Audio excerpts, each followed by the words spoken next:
Nhà thơ Trần Mai Hương và các bạn thân mến, Trần Mai Hương có một bài thơ nói về các chiến sĩ đã bỏ mình ở Gạc Ma. Và hôm nay tôi phổ nhạc cái bài này với một cái tấm lòng trân trọng và kính phục các anh đã bỏ mình. Và bây giờ tôi xin hát cái bài này để tôi nhạc thơ và các bạn nghe.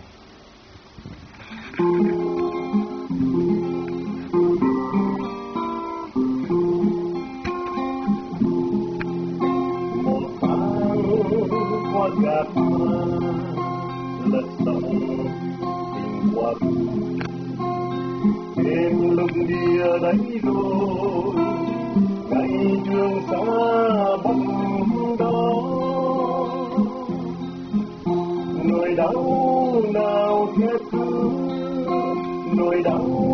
nào cài khen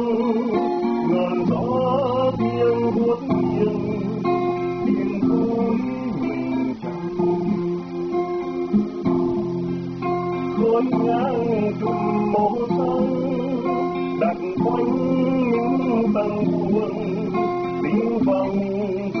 sâu thẳm sẽ thắt lòng dài với anh người chiến sĩ tổ quốc giữ tim mình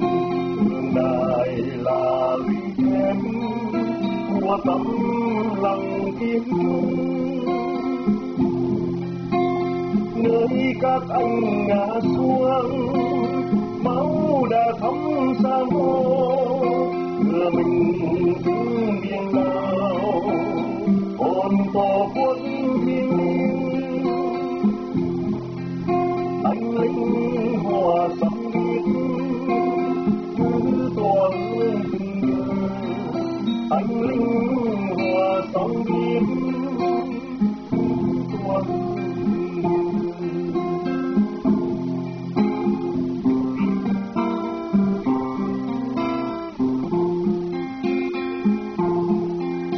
một sáng qua Gạc Ma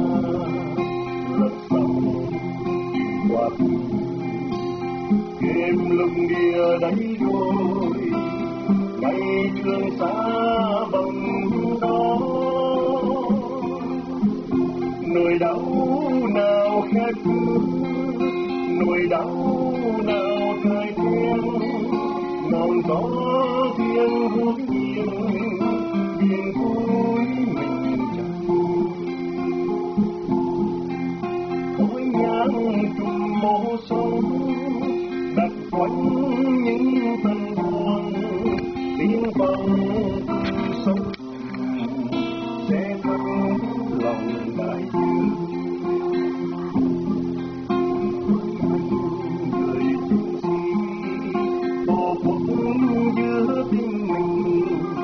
đường đài là lũy thép của tấm lòng kiên trung nơi các anh ngã xuống máu đã thấm xa mồ